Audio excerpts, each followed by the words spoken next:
Hey guys, we are OnEdge Sports here. My name is Austin Host, and I'm with my guys here. Why don't you introduce yourselves?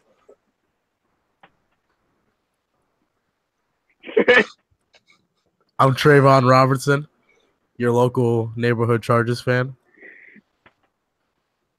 I'm Sheldon Woolman. Go Mavs.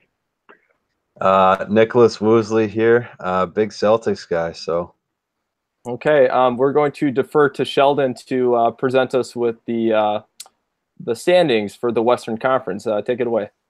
All right. The West is actually surprise leader at the All-Star break going on forward here. Houston Rockets have been a huge surprise. There was a lot of talk about can Chris Paul work with James Harden. So they're leading the West right now with the Warriors to close second, half game back. Timberwolves are in third following Jimmy Butler's injury. We'll talk more about that later. Spurs slide in at 4 without Kawhi all year, pretty much.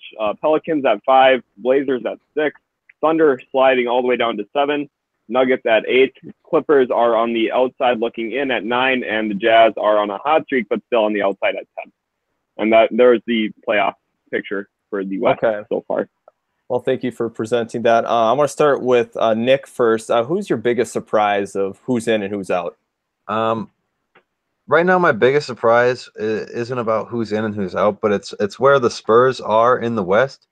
I think that only having Kawhi for 16 games this year, I believe, it's incredible what Coach Popovich has been able to do with that team without Kawhi, keeping them fourth in the very competitive Western Conference. I thought with Kawhi they were easily a top 3 seed, and without I wasn't sure if they were a playoff team, but clearly they have proven that they are, and it'll be interesting to see where they finish up come the season end. Okay, we'll kick it over to Trey. What are your thoughts? I think definitely if you look at the standings, like one of the biggest surprises without a doubt is definitely the Pelicans. Like they're strongly in it as a 5th seed. And really they lost Boogie. Everybody pretty much thought their season was over. They thought it was just going to be a repeat of how it's been going before Biggie got there. But, they've been holding it down. AD's been on an absolute tear. He's definitely an MVP conversation. I think that he's established that he needs to be at least seriously contending. And, yeah, I definitely touch on base with Nick as far as the Spurs, too. It's really amazing what Pop can do with literally just nickels and dimes, and he's definitely making the most of it. Okay, yeah, Sheldon, give you your thoughts on this as well. I think a huge surprise team would actually be the Blazers here, even though they've had a lot of playoff appearances in the last few years. I just think Damian and CJ have been doing great this year, especially Damian. And they traded their best shooter percentage-wise from last year, Allen Crabbe, this offseason, but I haven't seen them miss a beat offensively. Yusuf Nurkic got worse from last year when he first got there, and they're still fine with the performance he's giving. You look at their lineup, they got Al-Farouq Aminu getting heavy minutes, Mo Harkless getting heavy minutes, and somehow they're still a playoff team in a heavy West, even playing better than the Nuggets. Nuggets would be another surprise for me too, I guess, is with their underperformance a little bit, even though Millsap's been out. But I don't know. I agree. Kind of my few takeaways really of this one. We haven't really talked about the Clippers, but the Clippers are somehow 4 games above 500, which is a shock to me, considering Blake Griffin's gone. We've heard of a few problems in the locker room. And Lou Williams, what has been going on with this man? Where did this come from? I have no idea. It's going to be interesting to see the reasoning behind why they didn't trade DeAndre Jordan as well. Why not trade him if you can get something for him, because he's going to leave in free agency. So that's kind of my take on the Clippers here. Yeah, I definitely agree with that. They are a big surprise team. Okay. Now, my question for some of the non-playoff teams. Let's open it up for the Tyreke Evans debate. Why was he not moved at the deadline? Trayvon, I think it's only appropriate for you to speak first on this. As your local Grizzlies fan, I think the main reason why, if you really go back and really analyze why they didn't, the team was being selfish, and the team was just being they said, no, we don't need your 2 second round picks. We want that first. And that's what mainly people wanted to. That's what they wanted, Chris Wallace. And he really just didn't get that that's not what you're gonna get for a player like that. Like who's basically he's on a 1-year deal right now. Wherever team he goes to is basically like a rental. Like you have no idea if you're gonna be able to get him or not. Yes, he would have been great to have for a late playoff push, but I just think it's really, as far as Chris Wallace, it was definitely a miss on him. He should have just gotten what he could and just been happy with that. But he wasn't. And I think they really missed a chance in order to get some more draft picks for a team that desperately needs it. Like that's what we really need coming down to it. Mm-hmm. Do you see Tyreek Evans having a future with the Grizzlies, or do you think for sure he will take off? I mean, like honestly, like I can see him coming back. Like especially if you what you can pitch to him is like, listen, we still have Conley, we still have Gasol. If we have you and a top 5 draft pick, you know what I mean? Maybe there can be something that we can do. I mean, me as a player, if I'm looking at that, I would at least consider it, definitely, because I mean that is an intriguing option. Because if you think about it, before when it was just Gasol and Conley, they've gotten really extremely far into the playoffs, all the way to the Western Conference. And adding himself and a top 5 potential pick, like I would definitely consider that. Yeah, that's a very good point you brought up. For Sheldon, I would like to pose a question. I want you to evaluate, rather, Lonzo Ball's performance so far. There's been a lot of talk on Lonzo, most of it negative. I don't really agree with a lot of it. You see they're on off with him. They're a lot more efficient defensively, even though he's not a great defender. Like you can tell that they're like, and I think that's more of a point of like him getting the offense involved, because it's leading to less transition points. They're better with him on the floor than they are without him. And I think a lot of the hate for him, like he's averaging like 10, 7, and 7 or something as a rookie, which is like, that's very, very solid. Like you look at what Draymond averages, and obviously Draymond's a great defensive player, but it's not much better than that. So I think he's getting hated on when people weren't really like, they didn't come in expecting, they expected him to be like an 18-point per game scorer, which is just, he wasn't even that in college. So I think he's gotten some hate that he doesn't deserve. I definitely agree. He's been getting scrutinized for everything he does, and that's mainly in part due to his father, and that's really tough for a young guy like him to overcome. I'm not a fan of him as a person. He's a good ball player though. And we're gonna move on to Nick. I really want you to kind of touch on how are the Pelicans going to fare without Cousins here on out. Yes, we've seen a little bit, but throughout the playoffs, how are they going to be able to handle not having him? I think that in the playoffs, where they end up, I don't see them being any higher than the seeding they are now. I think they'll probably end up 6 through 8 seed if they make it. I just don't know if Anthony Davis can continue this type of production. You look at the game he had last night, he had 53 and 17, but it was coming off of a back-to-back that was in Milwaukee where he played 43 minutes in overtime. I just don't know. That kind of production on that kind of minute load I don't know if that's sustainable, even for the short period of time we have left until the end of the season. But with that, the end of the season is coming up, and the higher his minute load is and the more he has to do, the more of a toll that's going to take on him going into the playoffs. And as far as how they are as a playoff team, I just think they're not all that difficult to scheme against, in the sense that if you shut down AD, they don't have a go-to guy, after that. I just think that come playoff time, they should be an easy out for whoever plays them. Okay. All right. Well, that's very good. Very good analysis on that. Sheldon, if you'd like to add something, you may. I was just going to ask you if you'd like to give insight on what you think for the Timberwolves going forward without star wing Jimmy Butler. Really, the Minnesota Timberwolves, they're an interesting team. They kind of shot right out of the gates, and Jimmy Butler's been playing very, very well. And Towns he's not in the role that I thought he was going to be in. I thought he was going to score a little bit more, but of course, when you get a guy that's taking a lot of shots like Jimmy Butler, your usage rate is going to go down, but his has went down more than I thought. But he made the All-Star game this year. It was pretty interesting that he did make it.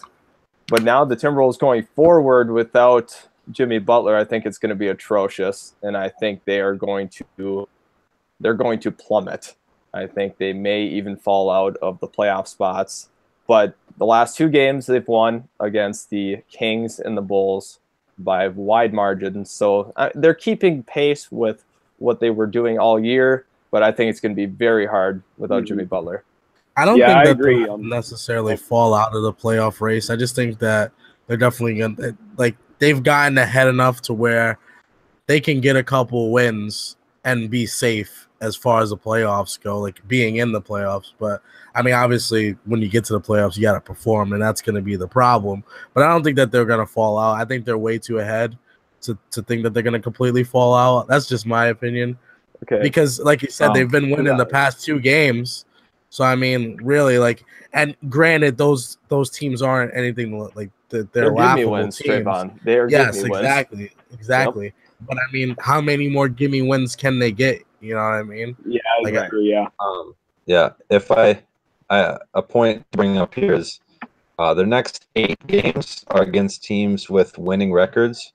They play at Portland and then at Utah in their next 2, and that's a back-to-back. But I think that these next 8 games in general are going to be extremely telling of where they'll fare. If they can go 500 over these next 8 games, I find that them going 500 may be unlikely. But if they do, I definitely see them going into the playoffs because they would be 42 and 30 at that point. And then after these 8 games, they only play 3 games against teams with a winning record. And one of those is, once again, the Jazz, who may not have a winning record at that point in time, depending on how they finish their season. I feel like those first 2 games that you said, the Blazers, I feel like I think the Blazers and the Jazz are arguably winnable games for that team. Like, I think that you might not think it, but I mean, it could surprise you. Like that's just what I'm saying. Like, I don't be quick to call out your own team and just wait to see how they fare. Because just as you said, even though those teams were gimme wins, at the same time they were by large margins, and good teams beat the teams that they're supposed to be. At the end of the day, that's what makes a good team, is that they get the wins that they're supposed to. Even if you say Portland isn't a winnable game, I think the Utah Jazz is definitely a winnable game for them, regardless of anything. I think they can. Here's the thing, Trayvon. Here's the thing, though. I mean, are you really going to rely on Jeff Teague as being, a guy that can carry? I mean, no. Okay, obviously Towns. They're going to lean on Towns, right? But yes, like you said, Andrew Wiggins is a bum. I just want to point that out. When he gives full effort, he's a very, very good player. But this man does not try half of his games, and it's really frustrating to watch. And now that the T-Wolves are not my number 1 team anymore, it's just very frustrating to see Andrew Wiggins not perform like he's supposed to. Okay. I get that, but I just feel like I said, like, Karl-Anthony Towns' usage rate is going to skyrocket back up, and I think that they can keep pace with the Utah Jazz. I don't see the Utah Jazz really beating them. That's just my opinion, though.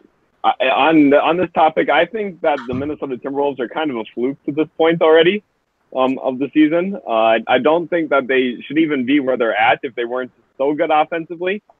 Because right now, out of all NBA teams through the first 60 games of the year, the Minnesota Timberwolves give up the highest field goal percentage in the fourth quarter out of every team in the league. And we're supposed to be a great defensive team with a defensive head coach and Jimmy Butler. And now we're without Jimmy Butler, our best defender. And we're only 4.5 games above 8th place in the West. From 3 to 8 is a 4.5 game spread. Like, if you have those next 8 games, like Nick was talking about, if we drop 6 of those, we might find ourselves at 7 after that. Like the Thunder, we are 2.5 or 3.5 games behind or ahead of the Thunder right now. And the Thunder are a great team, and they're on dangerous of like falling out. And the Jazz, they've been the hottest team since January. They've won 12 of their last 15 or something. They've been great. The only team that might be hotter than them is the Rockets, who've won 13 straight now. So, like, I don't know. I find it hard that they'll fall out of the playoffs, but I'm not completely doubting that. Right? I don't think, like I said, I don't think they'll fall out, but I do think the teams below them, if they play well enough, they can win those games. Besides Oklahoma City and maybe besides Portland. when you look at Denver, New Orleans, I feel, and the Spurs, I don't think they can beat the Spurs. My apologies. But as far as like those teams, I think they can definitely be and compete with at least going down the stretch. And like I said, as long as they get those wins that they're supposed to win, then I don't see them falling out. And that's the big thing. Like I said, is good teams win the games that they're supposed to. Now I don't know. We're gonna make a transition to the Eastern Conference. We just spent a good majority of our time with the West. East, not as interesting, but there are a few headlines. Sheldon, why don't you go ahead and read the standings for us? All right. The Raptors are the surprise team at number one. Many teams or many people around the league thought Celtics, Cavs, one or two respectively. Raptors are at number one right now, followed by the Celtics, close seconds. Cavs are at third, still despite all their issues this season. Wizards are 4, Pacers are 5. The Milwaukee Bucks are 6, surprisingly. 76ers are in a playoff position right now at 7. Miami Heat follow at 8. Pistons are 3 games back of 8 at 9. And the Hornets are 4 games back at 10. Okay. I'm sorry, go ahead.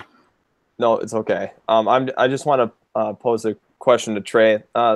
Where do you think the Cavs are really at? Are they a title team or are they a second round exit? Where do you think they're sitting at right now?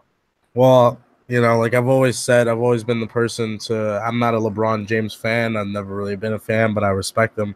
And, I feel like when it comes to playoffs, that's when it's going to really matter. And I think that's when he's going to turn it on completely. And that's just me personally.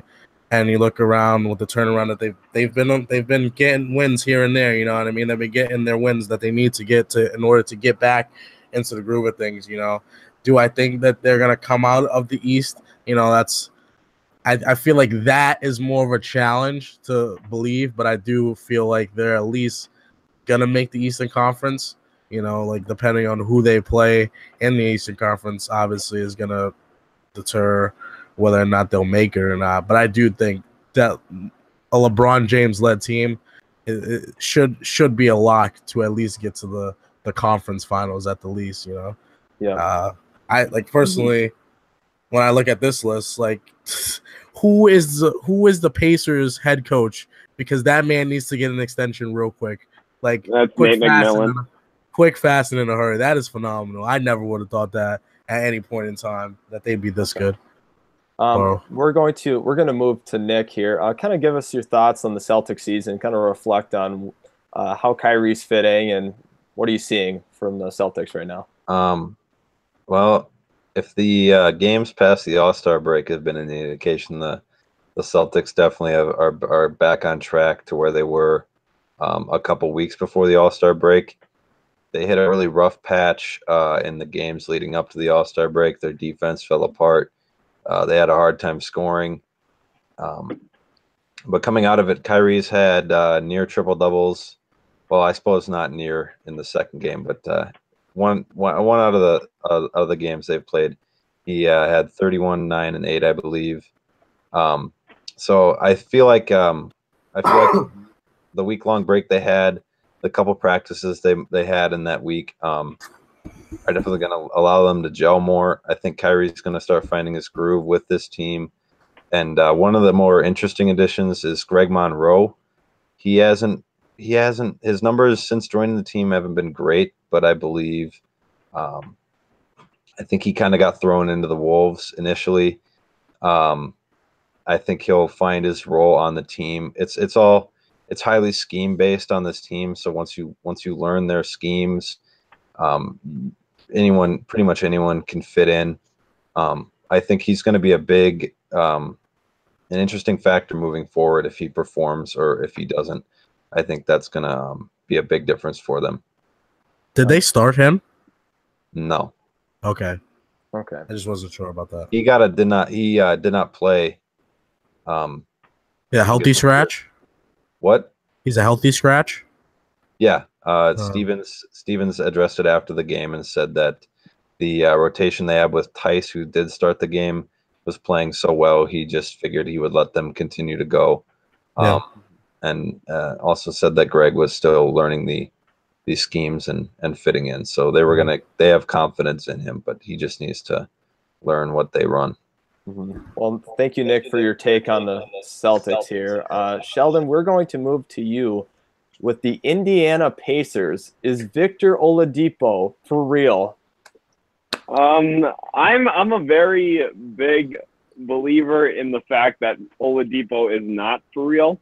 Like you look at his usage rate, it's over double what it was last year in Oklahoma City, and last year was a catch and shoot player for them, which didn't work because that's not his play style. He likes to slash, he likes to play athletic and have the ball in his hand, which makes sense because that's the way he's good. But I don't know. I think McMillan's done a great job with them. But I also look at him and his numbers are skewed because he takes a lot of shots. And an example like that I like to connect him to is kind of Devin Harris when the Mavericks traded him for Jason Kidd like before they got their championship. And the Nets, Devin Harris was an all-star for the Nets, just like Oladipo was now for the Pacers. And you look at Devin Harris, and he's been on 5-6 teams now throughout his career. He only was a one-time all-star, and it was because he got traded to a team that didn't have any star talent that he got the ball a lot, high usage rate. So I think the same will apply for Oladipo. He's obviously more skilled than Harris was, but and he's a former number 2 overall pick. So it's not like this guy just showed up out of nowhere. He's starting to reach his potential a little bit, but I think this is his ceiling, is kind of where he's at right now. And I don't think he'll be like this again when they add different pieces, different wings around him. You know what's the key to that team? They have a 21-11 home record. They getting it done at home. That's Banker Fieldhouse. That's what it matters. If you can defend your home court, that's huge, and it's 11 game ahead. Like that's a big margin. Well, and especially since they're only a game behind the Wizards for home court advantage. Exactly. Which if they could nab that, would be that huge. Would be phenomenal. Because they are so good at home. They could definitely. I could see them winning 2 games in a row. Like series. Like I said, like whoever's that coach, they need to give that man an extension at least because he's keeping them afloat, man. Like that's crazy to me. I never would have seen that coming. If you would have said Pacers would have been in the playoffs, I would have laughed. They're only 6 wins away from being where they were last year with Paul George. So that's crazy. Nuts. But I think getting Sabonis was smart for them as well. I think he's been a nice fit off the bench for them when he's come off the bench. So. I think he's a great fit there. Yeah, he's I think like Oladipo. Sorry, not to cut you off, but I think he's a lot better fit than when he was in Oklahoma City. How's Miles Turner doing? Turner's been hurt a bit this year, but he's added to his game a bunch. So he has some spot up game now. He can catch and shoot a little bit. But I don't see him getting much better than he's at right now either. So is it literally just Oladipo doing all the production? No, it's Oladipo's doing a lot, but you also have Corey Joseph's a good backup point guard for them. Mm-hmm. You got Darren Collison's doing nice. He's a solid veteran point guard. Yes. Miles Turner's good. Obviously, Sabonis has been nice. Lance Stevenson is the X factor on that team. Has he been really good for them? Like more than that. Yeah, like he can score 10 points, but have the biggest factor on the game because, like you said, that home court, whenever he does something, the whole stadium goes crazy for Lance Stevenson. Yeah. He definitely has a big personality, that's for sure. Yeah, so he fits in Indiana with their fan base and everything. I think he should try and stay there as long as he can. Yeah. All right. Well, I mean, after all this talk, I'm pretty hyped up for the rest of the season. It should be interesting how it unfolds. If the Celtics are gonna take the crown in the East, we'll see. But thank you for everybody that was watching today, and we'll see you next time.